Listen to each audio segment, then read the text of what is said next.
और यीशु मसीह ने कई बातें दृष्टांतों में कहा।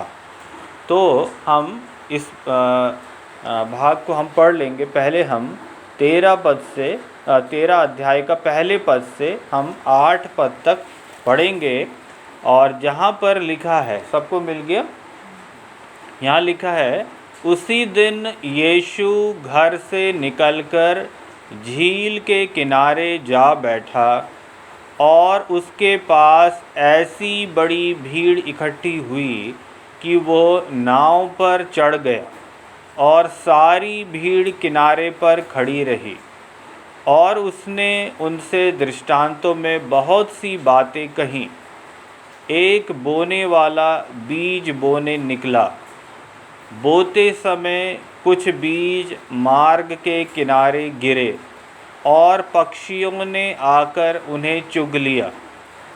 कुछ बीज पथरीली भूमि पर गिरे, जहाँ उन्हें बहुत मिट्टी ना मिली, और गहरी मिट्टी ना मिलने के कारण वे जल्द उग आए, पर सूरज निकलने पर वे जल गए और जड़ ना पकड़ने से सूख गए। कुछ बीज झाड़ियों में गिरे और झाड़ियों ने बढ़कर उन्हें दबा डाला। पर कुछ बीज अच्छी भूमि पर गिरे और फल लाए, कोई 100 गुना, कोई 60 गुना और कोई 30 गुना। जिसके कान हो वह सुन ले। परमेश्वर के वचन के पढ़े और सुने जाने में आशीष हो। यहाँ पर कई बातें प्रभु यीशु मसीह ने इस दृष्टांत में कहीं, और उन कई बातों में से आज एक विशेष बात पर हम ध्यान देंगे।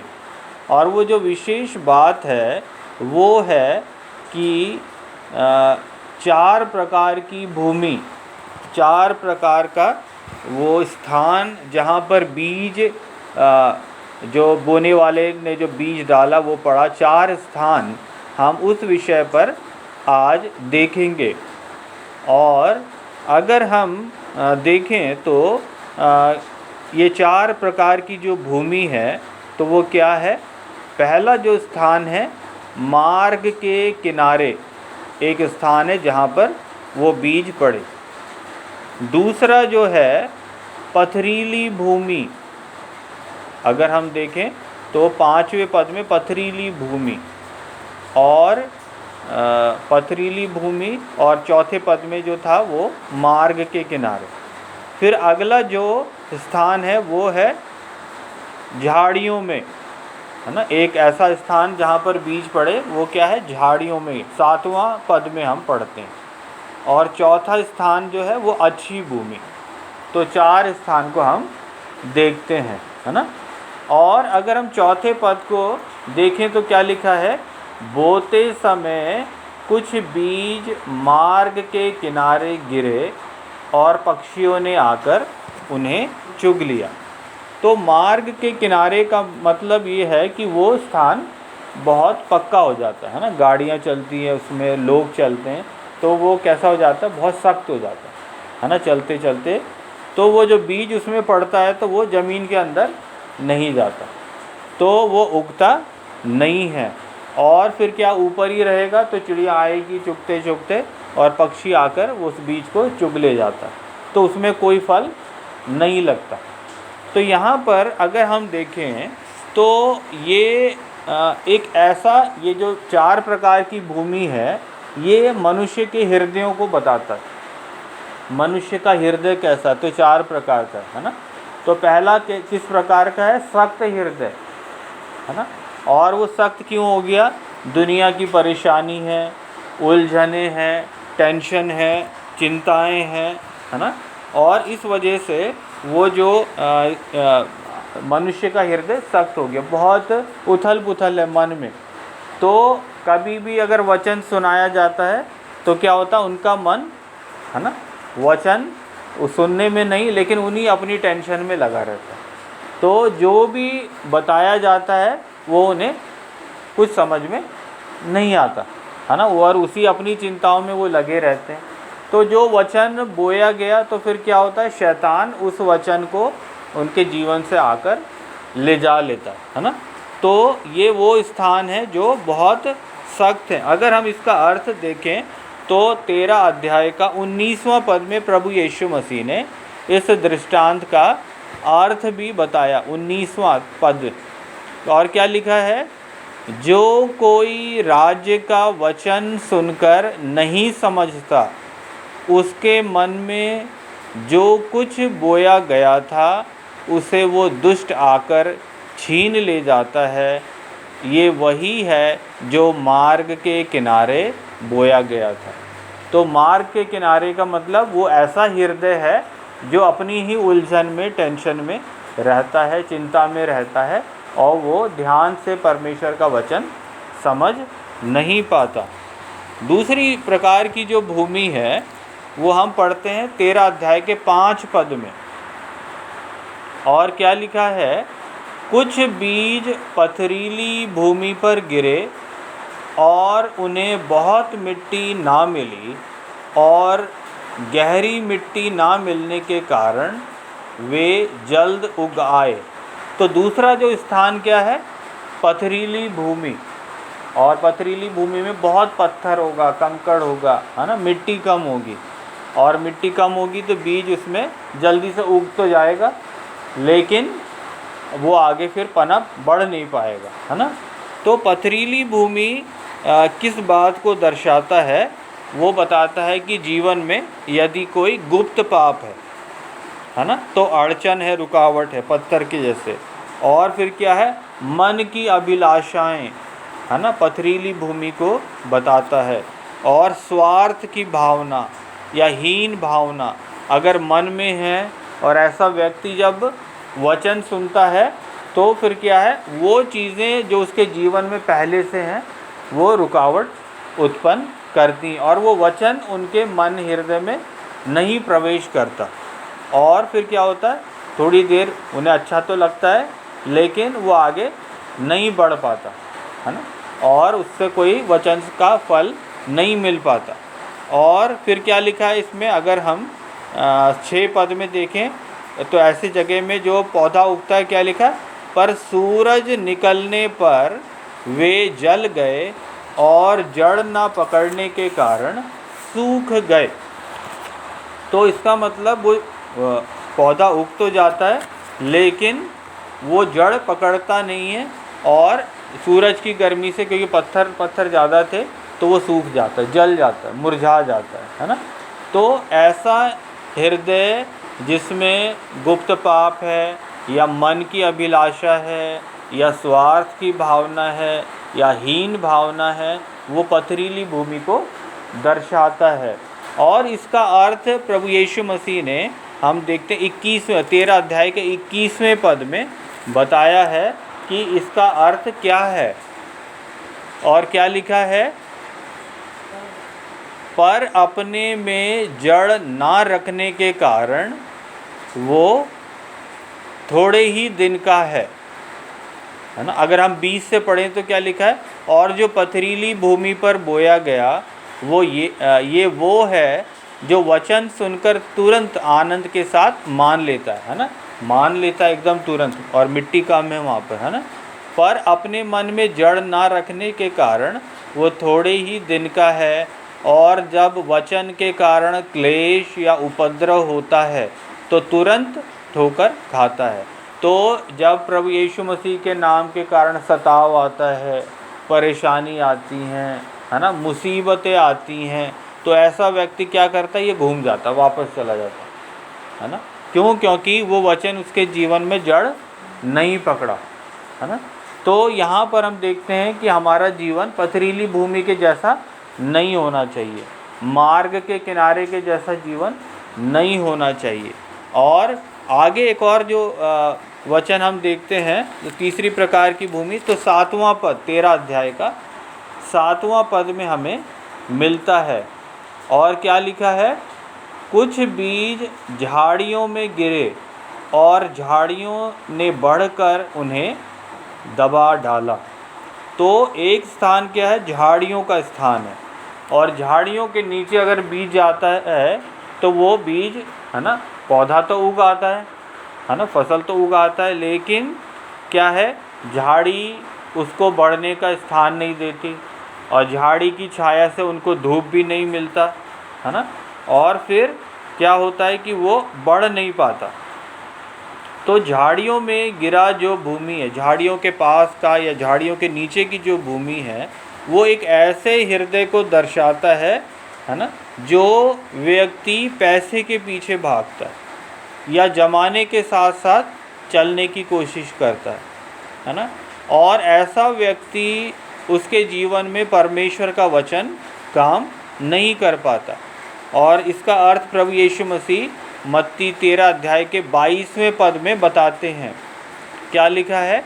जो झाड़ियों में बोया गया ये वो है जो वचन को सुनता है, पर संसार की चिंता और धन का धोखा वचन को दबाता है और वो फल नहीं लाता। संसार की चिंता, है ना, लोग क्या कहेंगे, है ना, और लोगों के साथ चलने की कोशिश हम करते हैं। और धन का धोखा, पैसे के पीछे, है ना, जब लोग भागते हैं तो वो ऐसी झाड़ियों के नीचे गिरा हुआ बीज वो ऐसा ही होता है, उसमें फिर फल नहीं लगता, क्योंकि वो झाड़ियाँ या संसार की चिंताएं उसे दबा देती हैं उस बीज को, और वो फल नहीं ला पाता। और चौथे प्रकार की भूमि 8वें पद में हम देखते हैं, और क्या लिखा है?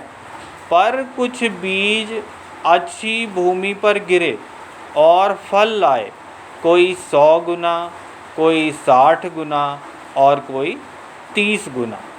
और अच्छी भूमि मतलब अच्छी भूमि ना तो रोड के किनारे है ना, अच्छी भूमि उपजाऊ भूमि है ना, झाड़ियाँ भी नहीं है आसपास, वहाँ पर कंकड़ पत्थर भी नहीं है। तो इसका मतलब अच्छी भूमि कैसा हृदय को दर्शाता है कि जो हृदय सख्त नहीं, उसके मन में उलझन, परेशानियाँ, टेंशन, है ना, अपने मन में उन चीज़ों को नहीं रखता वो, है ना, या उसके मन में कोई, जीवन में कोई गुप्त पाप नहीं है, मन की अभिलाषा नहीं है, स्वार्थ की भावना नहीं है, या कोई हीन भावना नहीं है ना। और वो व्यक्ति ना तो पैसे के पीछे भागता है, ना ज़माने के साथ चलने की कोशिश करता है। तो ये सारी चीज़ें उसके मन में नहीं है। वो अच्छी भूमि है, वो वचन को ग्रहण करता है, स्वीकार करता है, और जब ग्रहण करता है तो वो जो बीज उसके मन में बोया गया वो फलवंत होता है। और इसका अर्थ प्रभु यीशु मसीह 23वें पद में बताते हैं। क्या लिखा है? 13 का 23, जो अच्छी भूमि में बोया गया ये वो है जो वचन को सुनकर समझता है और फल लाता है, कोई 100 गुना, कोई 60 गुना और कोई 30 गुना। तो यहाँ पर हम देखते हैं कि प्रभु यीशु मसीह ने इस दृष्टांत में 4 प्रकार की भूमि को बताया। और ये जो बीज बोने वाला कौन है, अगर हम इसके विषय में देखें 13 अध्याय का 37वां पद 37, 13 का 37 में लिखा है, उसने उनको उत्तर दिया, अच्छे बीज का बोने वाला मनुष्य का पुत्र है। प्रभु यीशु मसीह है जो बीज को बोने वाला है ना। और ये बीज क्या है? अगर हम 19वें पद में देखें, जो कोई राज्य का वचन सुनकर नहीं समझता, उसके मन में जो कुछ बोया गया था, है ना। तो राज्य का जो बीज क्या है? परमेश्वर का वचन, और बोने वाला यीशु मसीह है। और ये 4 प्रकार की भूमि है। इन 4 प्रकार की भूमि में से हमारा हृदय कैसा होना चाहिए? जो उपजाऊ है ना, अच्छी भूमि है। और अच्छी भूमि कब होगी? जब हमारे जीवन में वो सारी बातें नहीं होंगी जो ये हमने अभी वचन में देखा। तो जब हम ऐसा हमारा हृदय होगा तो ये वचन, जो भी वचन हम सुनते हैं, वो वचन हमारे जीवन में कार्य करेगा और वो वचन हमारे जीवन में फलवंत होगा, है ना। नहीं तो हम देखते हैं कि बहुत लोग वचन सुनते हैं, लेकिन कई बार, है ना, वो वचन उनके जीवन में काम नहीं करता। क्यों नहीं करता? क्योंकि वो ये सारी बातें उनके जीवन में रहती हैं। और परमेश्वर चाहता है कि हमारा जो हृदय वचन को ग्रहण करने वाला हो, है ना। और जब हम परमेश्वर के वचन को सुनते हैं तो वचन के द्वारा हम आशीषित हों, परमेश्वर चाहता है कि उसके वचन हमारे जीवनों में कार्य करे। और हम परमेश्वर को धन्यवाद देते हैं कि परमेश्वर ने अनुग्रह दिया कि हम इन वचनों को पढ़ने पाए, और हम यही प्रार्थना करेंगे कि परमेश्वर का वचन हमारे जीवनों में कार्य करे। आइए प्रार्थना करते हैं। हालेलुया। पिता परमेश्वर, हम आपको धन्यवाद देते हैं प्यारे प्रभु कि आपने ये मौका दिया आज, जबकि प्यारे परमेश्वर हम आपकी उपस्थिति में हैं और हमने आपके वचन से इस दृष्टांत को पढ़ा है। प्रभु यीशु मसीह बीज बोने वाले आप हैं, और ये बीज आपका वचन है जो लोगों के मनों और हृदयों में बोया जाता है। और लोगों का मन हृदय अलग अलग प्रकार का हम देखते हैं। कोई ऐसा हृदय है जो मार्ग के किनारे होने के कारण सख्त है, उनके जीवन की उलझनें समस्याओं के कारण उनका हृदय सख्त हो गया, जिसकी वजह से वो वचन को ग्रहण नहीं कर पाते, समझ नहीं पाते, और वो वचन जो कुछ बोया जाता है शैतान आकर ले जाता है। प्यारे परमेश्वर, फिर हमने सीखा पथरीली भूमि के बारे में, और ये पथरीली भूमि एक ऐसे हृदय को दर्शाती है जो हृदय जिसके जीवन में गुप्त पाप हैं, या मन की अभिलाषाएं हैं, या स्वार्थ की भावना, कुछ पाने की सांसारिक रीति से कुछ ऐसी भावना या हीन भावना है। प्यारे परमेश्वर, आप चाहते हैं ये सारी चीज़ें हमारे जीवन में ना पाई जाएं। प्यारे परमेश्वर, आप चाहते हैं कि हम जीवन में किसी भी प्रकार की चिंता या उलझनों में ना पड़ें। हम हमेशा आपसे उम्मीद लगाए रहें। और प्यारे परमेश्वर, हमने फिर तीसरी भूमि ऐसा पढ़ा, ऐसा हृदय जो झाड़ियों के बीच का, झाड़ियों के नीचे का स्थान है, जहाँ पर पौधा उगता तो है लेकिन बढ़ नहीं पाता, वह उन्नति नहीं कर पाता। ओ प्यारे परमेश्वर, ऐसा जन जो पैसों के पीछे या दुनिया में जो बातें हैं, या जो स्वार्थ की भावना है, या ज़माने के साथ चलने की कोशिश में वो लोग प्यारे प्रभु आपके वचनों की ओर ध्यान नहीं देते, आपके वचन को स्थान नहीं देते, और ऐसे लोग फिर आत्मिक रीति से पनप नहीं पाते। और प्यारे परमेश्वर, आप चाहते हैं ये बातें भी हमारे जीवन से दूर हों। हम प्यारे प्रभु धन के पीछे ना भागें। हम प्यारे परमेश्वर ज़माने के साथ साथ चलने की कोशिश ना करें। आपने हमें अपने लिए चुना है, हम आपके बने रहें, ऐसा हम में से हर एक को अनुग्रह दीजिए। पिता परमेश्वर, हमारा हृदय एक अच्छी भूमि जैसा होने पाए। जो वचन हम पढ़ते हैं, जो वचन हम सुनते हैं, वो हमारे जीवनों में कार्य करे। ओ प्यारे परमेश्वर, ताकि वो वचन हमारे जीवन में फलवंत हो।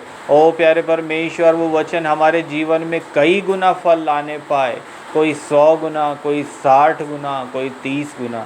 प्यारे परमेश्वर, इन वचनों के द्वारा हम में से हर एक को आशीषित करें। ओ प्यारे परमेश्वर, हम प्रार्थना करते हैं, हमें प्यारे परमेश्वर आपके अनुग्रह में बढ़ाएं। ओ प्यारे परमेश्वर, हमें एक गवाही का जीवन दीजिए।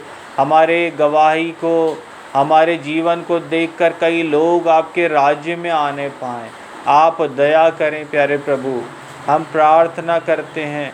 हमें प्यारे प्रभु आपकी सेवा करने का बोझ दीजिए प्यारे परमेश्वर, क्योंकि प्यारे परमेश्वर, हम जैसा कि वचन में पढ़ते हैं, हमारा इस दुनिया में जीवन बहुत सीमित है, लिमिटेड है। ओ प्यारे परमेश्वर, इस जीवन में जितना हम आपके लिए कर सकते हैं, होने दीजिए हम करने पाएँ। ओ प्यारे परमेश्वर, हमें आशीषित करें, हमें हिम्मत और ताकत दीजिए। हर एक किस्म का डर हमारे जीवनों से दूर करें। ओ भय की आत्मा को मैं डांटता यीशु नासरी के नाम से हमारे जीवन से दूर हो। हमें आशीषित करें प्यारे प्रभु, आपकी महिमा में हम प्यारे परमेश्वर आगे बढ़ने पाएँ। हम धन्यवाद देते हैं। इस पूरे सप्ताह भर हम में से हर एक को संभालिए, हमें आशीषित करिए, हमारे आने जाने में सुरक्षा दीजिए प्यारे प्रभु। हमें आपके एक अच्छे गवाह बनाएं। हम धन्यवाद देते हैं कि आपने हमारी विनती प्रार्थना को सुन लिया है। इस विनती को मैं प्रभु यीशु मसीह के नाम से मांगता हूँ, आमीन। अब हमारे परमेश्वर पिता का प्रेम, प्रभु यीशु मसीह का अनुग्रह और पवित्र आत्मा की मीठी संगति और सहभागिता हम में से हर एक जन के साथ अब से लेकर प्रभु यीशु मसीह के दोबारा आगमन तक होती रहे, आमीन।